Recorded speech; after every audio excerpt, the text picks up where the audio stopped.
প্রিয় বাংলাদেশি ভাই ও বোনেরা, এবার শুরু হলো দীর্ঘমেয়াদী ভারতীয় পুশিন। 8 জানুয়ারি 2004 ভারতীয় পররাষ্ট্র মন্ত্রণালয়ের ঘোষণা, ভারতে 3 কোটি বাংলাদেশি অবস্থান করছে। তাছাড়া আসাম থেকে 2 কোটি মুসলমানকে বিতরণের প্রক্রিয়া শুরু। 9 ডিসেম্বর 2011 বোস্টন, USA।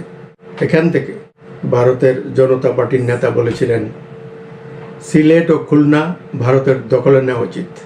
ভারতের বিদেশমন্ত্রী জয়শঙ্কর বলেন, বাংলাদেশ সৃষ্টি ভুল ছিল, আমাদের 7 রাজ্যে চলাচলের অসুবিধা হচ্ছে। ভারতে অবস্থানরত মুসলিমদের ভোটাধিকার তুলে নেওয়া উচিত। সেই লক্ষ্যকে সামনে রেখেই চলছিল হাসিনা মোদির খেলা। বিডিআর হত্যার পর বাংলাদেশ ভারত সীমান্ত সম্পূর্ণ অরক্ষিত করে মেঘালয়, ত্রিপুরা সহ বিভিন্ন সীমানা দিয়ে চলছিল হাজার হাজার ভারতীয়দের অনুপ্রবেশ। এর মধ্যে হাসিনার পাচাটা কুকুর কাদের বলেছিল, বিএনপি আমলে ভারতে যাওয়াদের বাংলাদেশ ফেরত নেবে। স্থায়ীভাবে এই পরিকল্পনা সফল করতে বাংলাদেশের সকল জেলা উপজেলা, গ্রামে গঞ্জে, শহরে আনাচে কানাচে ইসকনের মতো ভয়ঙ্কর হিন্দু মৌলবাদীদের ঘাঁটি বসিয়ে দিয়েছে, যা আগে কখনো দেখা যায়নি। ভোট বাক্স বানানোর জন্য ভারত থেকে 3-4 কোটি ভারতীয়দের স্থায়ীভাবে বাংলাদেশে পুনর্বাসন করার জন্য যেসব ভারতীয় হিন্দু ব্রিটিশ পাকিস্তান বা বাংলাদেশের স্বাধীনতার পর তখনই তাদের সহায় সম্বল বিক্রি করে, সকল সম্পদ পাচার করে স্বইচ্ছায় ভারতে চলে গিয়েছিল, তাদেরকে আবার বৈধতা দিয়ে বাংলাদেশে ঢুকানোর মোদির চক্রান্ত সফল করা হচ্ছিল। বাংলাদেশের মানুষকে উৎখাত করে ভারতীয়দের পুনর্বাসন করে হাসিনা শুধু আজীবন ক্ষমতা থাকার পারমিট নিয়ে 18 কোটি বাংলাদেশের বিরুদ্ধে অবস্থান নিয়েছিল।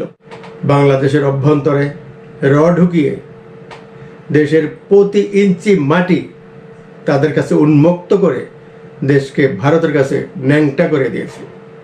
প্রিয় দেশবাসী, ভারত সরকার হাসিনাকে হাতে নিয়ে ঠান্ডা মাথায় দেশের অর্থনীতি যাতে মাথাচাড়া দিতে না পারে, সেই লক্ষ্যে বাংলাদেশে হাসিনার নিরাপত্তার অজুহাতে সর্বস্তরে লক্ষ লক্ষ ভারতীয় কারবারি এবং রয়ের মতো সুদক্ষ বাহিনী ঢুকিয়ে দিল। কিন্তু এরা হাসিনাকে বিশ্বাস করল না। এরা Bangladesh army, DGFI, BDR, RAB, DB, police এদেরকে মনিটরিং করার জন্য সর্বস্তরে ভারতীয়দের মোতায়েন করে দিয়েছিল এবং হাসিনার মুখ বন্ধ করে এরা শুরু করে দিল আরো ভয়ঙ্কর ধ্বংসযজ্ঞ খেলা। একটার পর একটা স্টিম রোলার শুরু হয়ে গেল বাংলাদেশের উপর। লক্ষ লক্ষ ভারতীয়কে বাংলাদেশে ঢুকিয়ে দেয়া, অবাধে বিএসএফ কর্তৃক বাংলাদেশিদের গুলি করে হত্যা, সেনা হত্যার পর বিডিআর নাম বদলিয়ে বিজিবি এবং যুবলীগ, ছাত্রলীগ হইতে বিসিএস ক্যাডার বানিয়ে বিভিন্ন প্রশাসনে অফিসার পদে এবং বিজিবি, র্যাব, পুলিশ বাহিনীতে নিয়োগ দেয়া হলো, যেটাকে রক্ষী বাহিনীর আদলে বানানো হইতেছিল। এদিকে মোদির মদদে বাংলাদেশের সংখ্যালঘুদের জন্য আলাদা রাষ্ট্র, স্বাধীন বঙ্গভূমি প্রতিষ্ঠার জন্য বঙ্গসেনা নামক সশস্ত্র বাহিনী বাংলাদেশের অভ্যন্তরে রোহিঙ্গা কাঁধে ঢুকিয়ে দেওয়ার কার্যক্রম চলছে।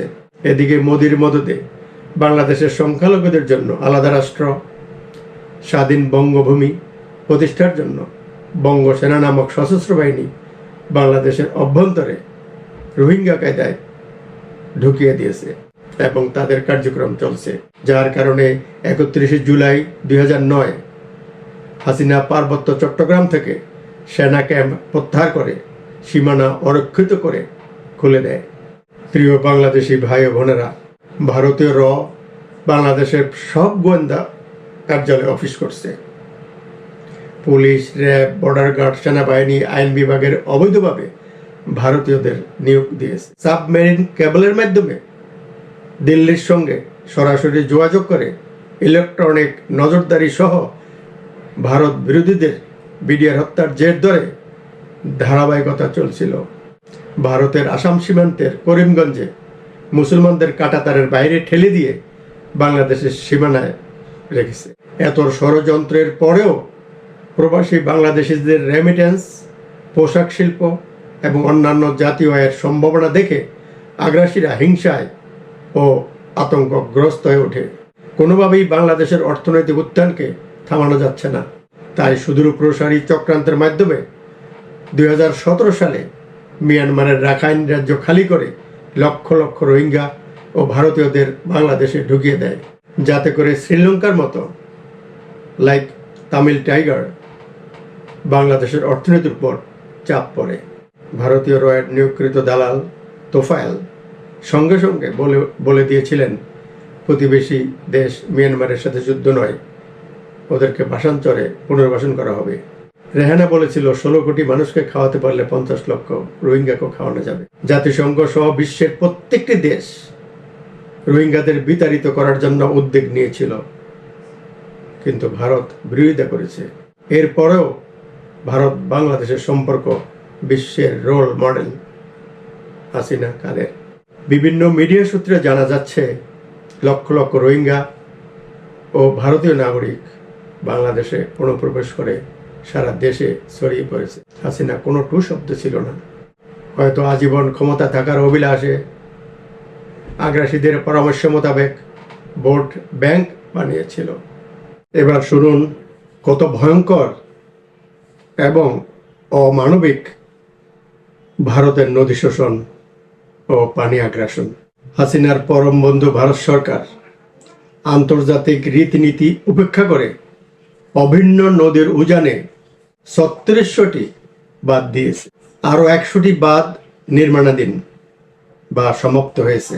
আরও 56টি অভিন্ন নদীগুলিতে বাঁধ দিয়ে পানি, বিদ্যুৎ প্রকল্প, রিজার্ভার, ড্যাম ও বিভিন্ন অবকাঠামো তৈরি করে পানির প্রবাহ নিয়ন্ত্রণ করছে। ফলে শুষ্ক মৌসুমে বাংলাদেশের নদীগুলিতে পানি থাকে না, আবার বর্ষা মৌসুমে তাদের অতিরিক্ত পানি ছেড়ে দিয়ে বানে ভাসিয়ে দিচ্ছে, যার ফলে অধিক পানির স্রোতে এদেশের নদীর ভাঙ্গনে হাজার হাজার মানুষ প্রতি বৎসর গৃহহারা হয়ে যাচ্ছে এবং দেশ তার ভূখণ্ড হারাচ্ছে।